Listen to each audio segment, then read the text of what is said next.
evening everyone. Palakpakan natin ang ating Panginoon sa isang kapagpapalang gabi.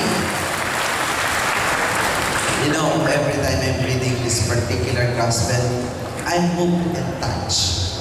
Doon ko mababasa ito sa akin, napakabait talaga ng Diyos. Parang pinapaboran niya ang mga nagkakasala, which tayong lahat yun. Unless otherwise, you are in a denial. If you are in a denial, you can exclude yourself that you are not a sinner. But for those who commit sin daily, may kahinaan, may problema, may sakit, tayo yun. We are the one being so much favored by God. And we need to feel that gratefulness. I always encourage people to be grateful kahit ano man ang nangyayari sa buhay niyo. Always try to look for blessings or the blessings that is happening in your life. Kahit ano pa po ang nangyayari sa buhay niyo ngayon, may problema man kayo, pilitin niyo pa rin tingnan at sana hanapin at makita niyo ang maraming blessing ng Diyos. Dahil pag nakita niyo at nagpasalamat kayo, that will be the key to happiness. Kasi ang nakakalungkot mo sa isang tao, hindi naman yung ikaw ay may sakit eh. Kung hindi, ang hindi mo makita ang biyaya ng Diyos. If you're not able to see the blessings, if you're not able to experience that God is merciful, your life will be very miserable, and it's big pity, nakakaawa. Last week, I had a chance to talk sa mga surrenderers. Salita ko sa mga sumukong mga alim. Akala ko kung magsasalita ako sa kanila, hindi sila interesado. Akala ko kung nagsasalita ako sa kanila, hindi sila makikinig. But I was wrong. Kung lalaki ko yung mga natutunan iba, nakanganga. Tapos nung sinabi ko sa kanila, alam niyo ba pag magdating tao, ilang mo sila pagkatapos ng pumalakpak. May pag-asa. If we are open to God's mercy, that is hope in us. If we are open to God's grace, there will be a chance for us to change. And it's not always too late. Huwag po natin sabihin, huli na ang lahat. Para sa Diyos, walang huli, walang tao na. The very beauty in this God of ours is when He gives you blessing, when He showers you with His love, it's always to the max. Kung po may nagdi-discern para maging pare, kung po ay may takot. Ang takot ko po ay ito. Baka pag ako'y naging pare, hindi po ako maging masaya. Yun po ang ikinatatakot ko. Siguro yun din ang ikinatatakot ng marami na hindi tayo maging masaya. So it took a while for me to say yes. Hindi ko naman alam kung ang plano ng Diyos. Our life is full of mysteries and uncertainties. Wala naman ang nakasigurado sa buhay. Ano saan lang tayo pwedeng umawak at makakasigurado sa awa ng Diyos. At ang pananampalataya natin ay tutulong ng malaki para itong mga uncertainties hindi tayo mabalot ng takot. So, I was praying that I will overcome that fear. Even though I don't know it very well, how to be a priest and what's the life of the priest. Wala ko kasi akong kilalang pare at ayaw ko rin silang makilala. Nung una, kahit po ngayon, minsan pag may nagtatanong sa akin, kilala mo ito si ganito, sinasabi ko hindi. Kasi tayo po mga Pilipino may kultura. Pag kilala mo, ang dami nang sasabihin, mabuti kong maganda. Kadalasan, natatakot ako sabihin, kilala ko si ganon. Dahil ito na uli ang kasunod. Nakakatakot ko anong susunod, chismis na agad. So my dear sisters and brothers, that fear for me to follow the Lord was in me. And it took a while for me to discern and to pray and to be convinced that I am called to the priesthood. Oh my God. Now that I am a priest, hiyang-hiya ako sabihin sa Diyos that I gave up everything. Hiyang-hiya ako sabihin sa Diyos, iginagap ko lahat. Why? Ever since I've been doing this healing ministry, ever since I've been a priest and I'm praying with people, kahit hindi madali, I'm on my permanent holiday. Why? I am on my permanent holiday because this is the life God wants me to be. So yun po mga kapatid, ang dapat nating alamin sa buhay natin, tayong mga nagsisimba. Tayong mga nagsisimba, ang dapat nating malaman, ano ang mensahe ng Diyos sa akin? Ano kaya ang aking dapat gawin? When Jesus called Matthew, happened to be a tax collector, He called Matthew and said, "Come follow me." Hindi po alam ni Matthew kung ano ang kanyang magiging buwan. But followed Jesus. And then he followed Jesus. Nung sumunod na po kay Jesus, siya po ay nagsulat ng na-experience ni Matthew ang mga himala ng buhay tungkol kay Jesus. Tayo mga nakakakita ng himala, nakakarinig ng kanyang mga salita, tayo po ay pinagpala. Bakit?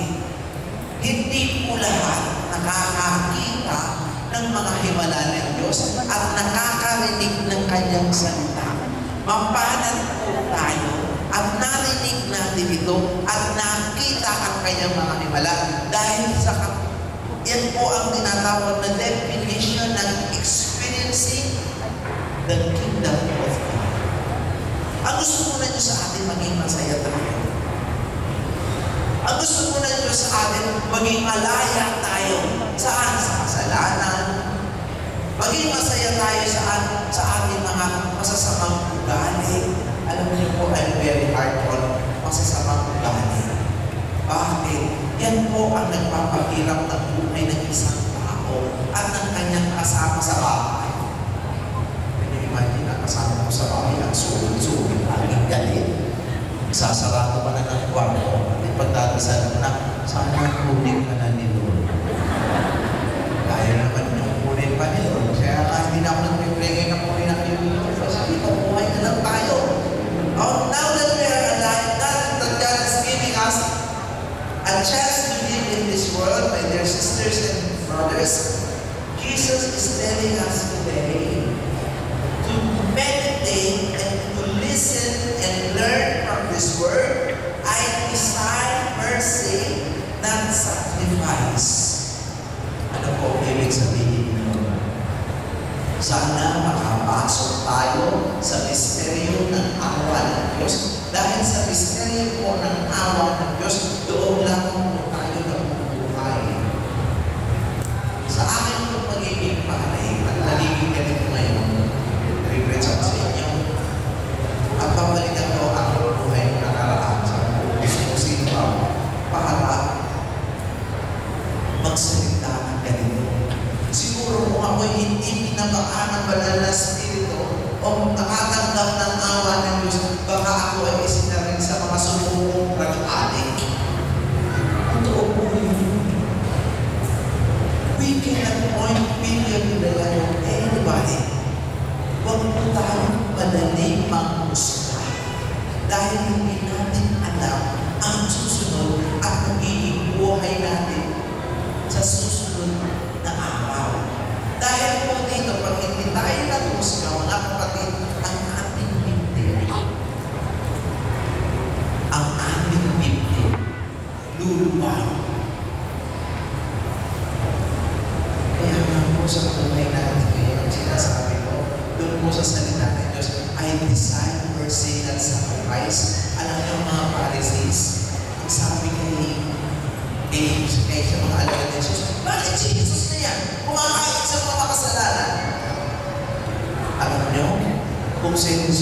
ay magsasalita ng salita natin ngayon. Ang sasabihin niya, huwag ka lang magmalinis dyan, baka mas marami ka pa.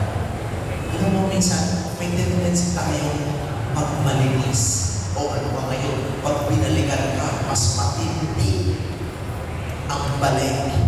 Ika may kasabihan, tama, alam ka, kung saan nakatira, may goodness. So mag-ingat-ingat tayo sa ano, sa sasabihin at gagawin natin sa ating kapwa. Baka minsan tayo ang tamaan. Oh my God, hindi nyo ba nalalaman na yung nangyayari sa ating government? Binabalikan kayong lahat, kunti nga. Diyos ko, Panginoon. Babalik. Kasi kung ano po ang ating itinanim, yun ang ating aanihin. Totoo po yan.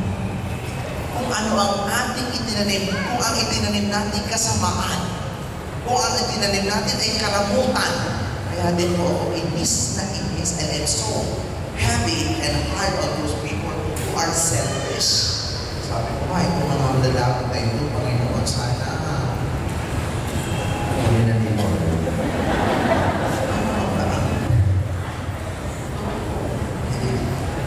Kasi meron tayong nananalayti sa ating heart. Kaya kailangan maging honest tayo sa ating sarili. Pag tayo umaatil ng mass, may message at Diyos, tinatamaan kayo. No? Pag tinamaan tayo ng Diyos, ano ba pag tinatamaan nyo? Yung mga anointed words. Huwag natin kakalimutan, huwag natin iisipin ang kapitbahay natin yun. Sana natin yung kapitbahay natin, narinig si Father. Pakailan ng kapitbahay, wala ka dito, hindi kayo. Minsan iniisip nyo, sana nandito kasawa ko, narinig dito, narinig ba ba? Huwag na natin intindihin sila. Kayo na muna dahil may tama rin ito. Kasi ang Panginoon gusto man tayong maligtas. Ang Panginoon gagawa ng paraan para tayo mapabalik sa Kanya. May tama tayo yung mga anointed words na mga salita may tama. Kaliwat kanan. Maganda yung salita niya. Kasi naman kayo'y nagsimba ko lang tama, sasabihin nyo, paring, walang kakwenta-kwenta sinasabi. Pagka may tama, hindi buhay na buhay kayo. Tapos iniisip nyo, sino nga ba yun? Okay, dear sisters and brothers, napakabuti ng Diyos kasi yung kanyang awa ay laging nasa sa atin. Tulad ng pagkakaroon ng mall, ganito, nagpapamisa. My goodness, well, in this world, you can find a department store, a mall, every class. Only in the Philippines. At kayo naman, dahil aircon, hindi na kayo pumunta. Malamig pa, direksyong shopping. Pagkatapos ng hiling, may hiling na. Hahain mo naman tayo sa Max. Ako dyan sa Italianis. O dyan sa Dimsum. Leto regalos. Unbelievable. Isn't it? God is good. Amen. So, palakpakan natin ang ating. Sana yung mga bagay na nakikita natin na kahit may sakit, kahit may problemado, kahit may maraming utang, kahit masama ang loob nyo, hindi kayo inakikinig ka lang yung biyanan, maraming may problema. Kahit hindi kayo makatulog, kahit nandito kayo sa misa, tatanggap kayo kay Jesus. Magpapahil. May isa nagpapahil sa akin, Father, bakit po hindi ako natutumba? Sabi ko kasi, pag nakikita kong sasalo sa iyo maliit. Hindi na ako ang tulak sa iyo.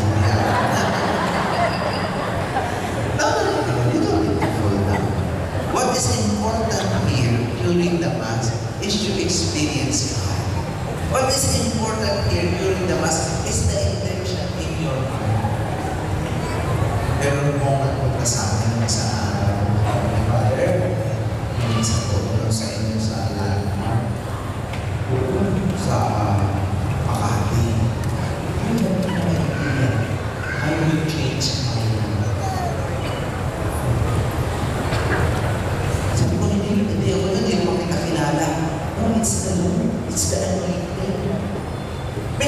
akala nga natin, nandito lamang kayo para sa healing at sa touch. No, more than anything. It's the word, it's the message that goes into your hearts that changes your life. Alam nyo, ang mga Katoliko ngayon, hindi na katulad ng dati. Mga Katoliko ngayon, namimili na ng pare. Totoo, palamakan natin ang gusto niya.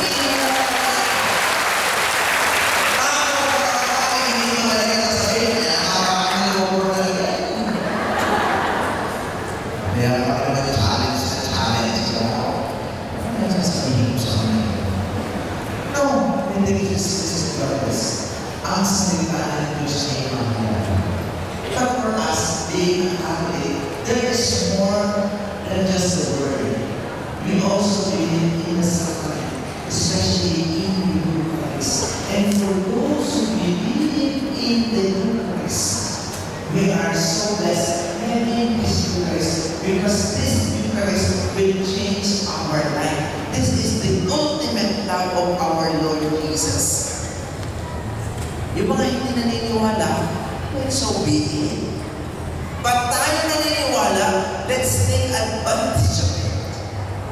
Embrace it. Experience it to the max. And you will see the good result of it. Sa mga Katoliko, kasi ako hindi ko ang pare na hindi nag-iimbita. Mga pamilya ba yung ayaw mo kasi pati pamala pa. Yeah, I believe and I respect everybody. Your own freely. But I share the Lord. I share God's mercy. I share God's goodness. And only that is enough. Isa naman kasi, meron tayong tinatawag na Messianic complex. Gusto kong haligtas lahat ay makagawa mo. Ayaw na sa iyo. Ayaw na sa Katoliko. Father, ang anak mo ng born again, gagawin mo.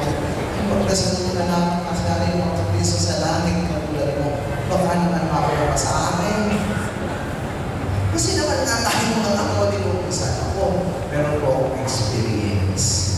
Yung aking dalawang, di ba last month, galing ako ng Rome, galing po ako ng naglaro ako ng tennis, kasama ko aking mga pare. Kami po'y puro pare. May dalawa kami pare. First time aalis. Ang nasa immigration, born again. Nakalaman ko pare. Pinaghigpitan. Tinanong, are you a priest? Recite John 3:16. Hindi sinabi naman, for God so loved the world, He gave His only begotten Son. Naku, binigyan ko ulit ng isa. Okay. 1 Corinthians 16:17. Ako, hindi na magkaintindihan ng pare. Hindi ko alam yun, ma'am. Ako, alam mo, hiniya siya. Kaya nga ako maalis ng Katoliko eh. Kasi kayo mga pare, hindi kayo marunong.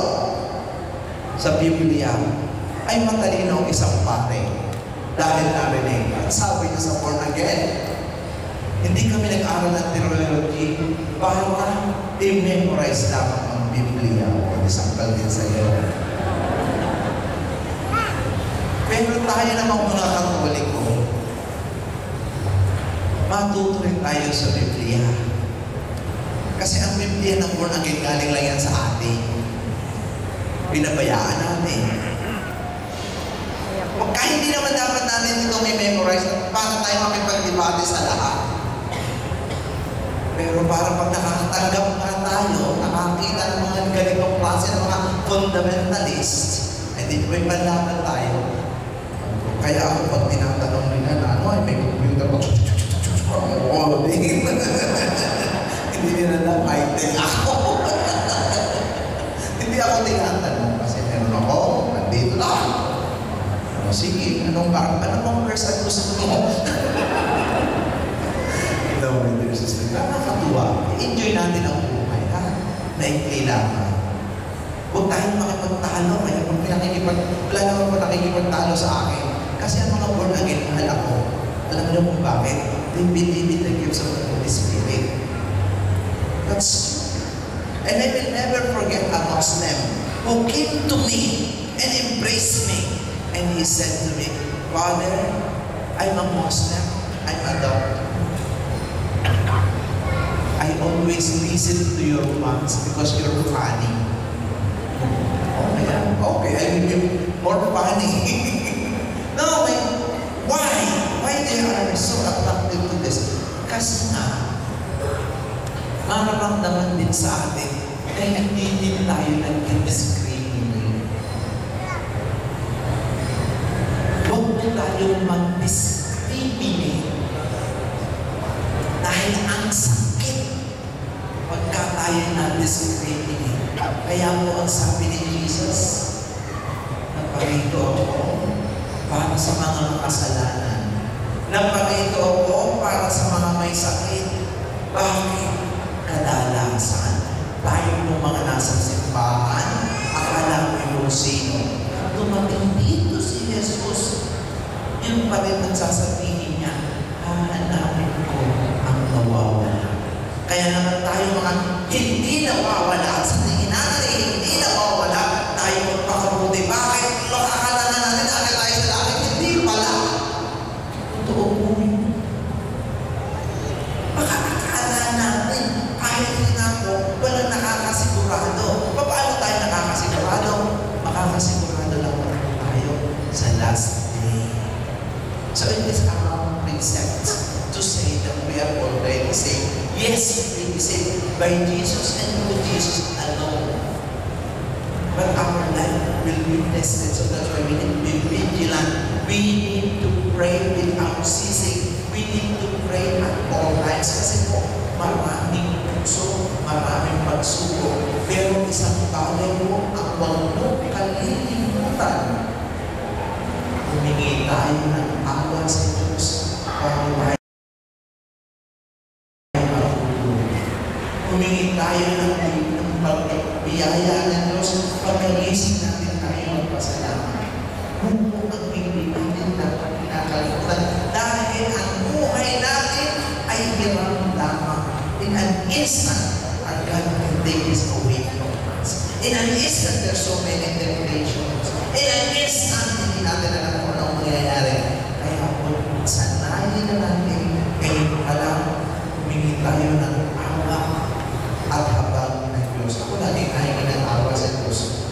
Bakit? Kasi po, alam ko, ang buhay ko ay hindi ko hawak. Alam ko, ang buhay ko galing lamang sa Kanya. And without His mercy, I am not here today. So ngayon, mga pagpapagil, ang sabi ni Jesus, naparito ako para sa mga may sakit. Wow! Kaya kung ngayong nilipas na ito, sabi ni Jesus, naparito ako para sa inyo, para kayo'y bumalik. Kaya madali.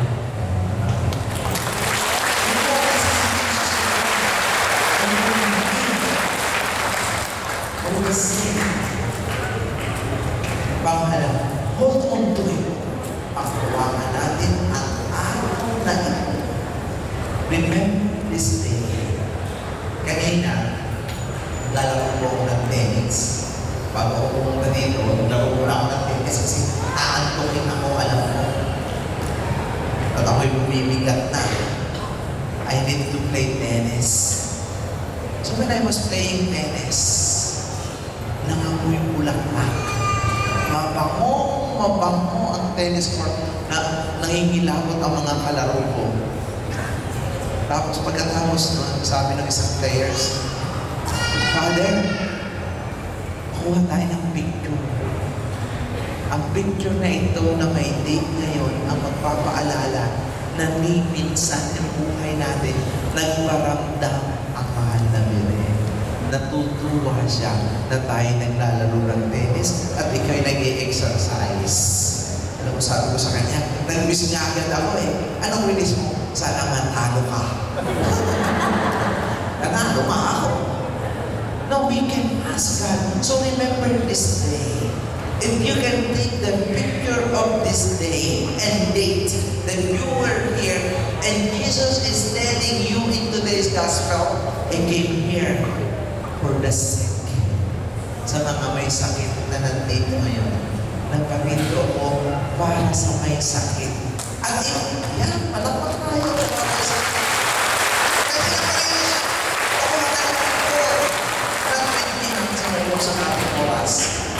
Because God has message for each and every person in daily. At ang message niya ngayon, I came here for you today. Isn't that beautiful? I came here for you today. Sabi ni Jesus, naparito ako para sa iyo sa araw na ito. Amen. Please,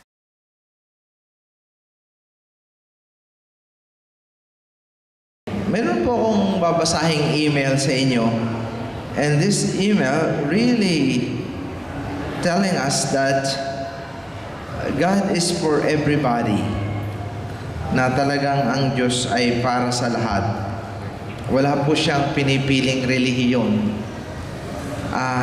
This came from India.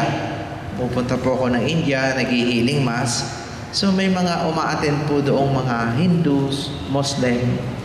And this is interesting how this woman got healed from an incurable illness, yung allergy, sa pamamagitan ng rosary bracelet na ibinigay ko. This is what she said. She's a teacher. Father, in the month of July, I fell ill, was diagnosed with malaria, and was hospitalized for 4 days. Angela did send me your message to pray for me. Thank you. Father, I always had a rosary which you gave me. Those days in hospital, I forgot to wear it. Went through a lot of pain. When I came home from hospital, I was feeling very low. I remember the rosary. Immediately, I put it into my hands, and heaviness from me just left me, and I started feeling good. Thank you, Lord. And one more testimony. A Hindu colleague of mine, also a teacher named Sunita Parab, had a skin allergy, incurable. Took many medication from many doctors, also hospitalized too, to find out the cause. Every day, she used to tell me to pray for her. I gave her the rosary. She used to keep it under her pillow. One day, Father, she sent me a message that she cannot bear the allergy any longer. That night, she could not sleep. She did not know what is happening to her. What she did, she placed the rosary on her head. For a long time, she felt the whole body burning. Then everything was back to normal. After a few days, she noticed that the skin allergy disappeared. Even the doctors are surprised and commented that it's very rare. There's no cure. Thank God for the healing. Cynthia De Souza from Goa. So I think that shows, that God will do everything. So our God is for everybody. And that's the good news. So huwag nyo nang kalabanin ng ibang relihiyon. At pag inaaway kayo, sabihin nyo na lang, peace. It's not worth it. Because God loves everybody, and we need peace. So, may isa po tayong kapatid dito na magpatutuo sa kabutihan ng ating Panginoon. Dito po tayo sa taas. Alina Banyas po. Opo, nagkaroon po ako ng cancer ng 2012. Tapos po, naano ko po si Father sa TV lang. Sa TV. Kasi nagmamas po sa channel to sa Healing Eucharist. Lagi po akong doon sa kanya. Doon ako sa harapan ng TV. Ginagano ko lang yung kamay ko. Pero lahat ng ano po sa akin, pagkatapos ng chemotherapy ko, ng radiation, awa po ng Diyos, ay tuluyan po nawala na. Tapos yearly na po ako ngayon nagpapa-CT scan, lahat. Okay naman po. Puro po negative. Kaya nga po, nagpapasalamat po ako sa Healing Eucharist. Si Father, na lagi ho, inaabangan ko sa TV. Lagi po tuwing Sunday. At third Sunday siya. Lahat po ng taas ng TV drama. Tapos ngayon pala sa simbahan nila. Hindi na, pagkalitaan ko po ngayon, kaya pupunta ako. Kaya na school po ako. Salamat po. Maraming salamat po. Palakpakan po natin ang ating Panginoon. Ang pananampalataya natin sa Panginoon ang nagpapagaling sa atin.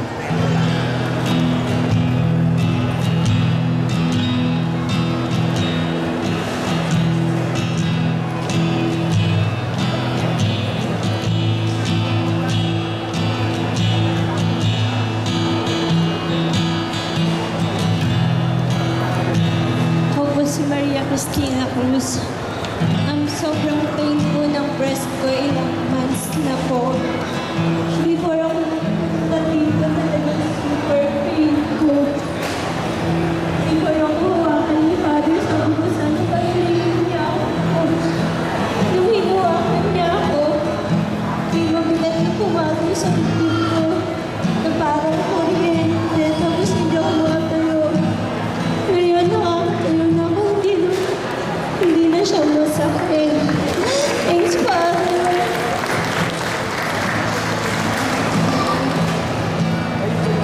Yan, so masakit ang kanyang dibdib. Pumunta dito, hindi siya hirap siya makatayo. Ngayon, nung pinray ni Father, siya ay gumaling na. Ang anak ko nung narinig ko ng Father, hindi siya nagsasalita. So, pumila ko ng 8 hours para lang mag-bless ni Father. Then, nakauwi kami 10 o'clock in the evening. Kinabukasan, kilala niya na kami lahat ng pagsalita. Praise the Lord, no? So, hindi dati nakakapagsalita yung kanyang anak. Galing si Father sa pamilya ko. Maraming salamat, Father. Thank you very much. Palakpakan po natin ang Panginoon. Kanina po mataas yung laglat ng bata, ngayon nawala na po.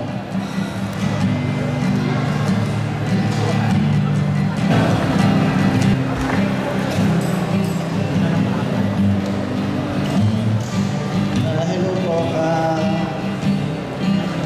Last time na, bali 8 years po kami walang anak. Then, sa Glorieta po kami, natin kay Father Suarez, consistently, 8 months consistent sa Glorieta. Then, after po ng 2 months, share ko lang po, bali, ihawak po kami ng water. Then, all of a sudden, pinabuksan ni Father, then dinip po niya yung kanyang fingers. Pinainom po sa amin. After 2 months, eto po, nagka-baby kami. For 8 years, ito po, 3 years ito po siya ngayon.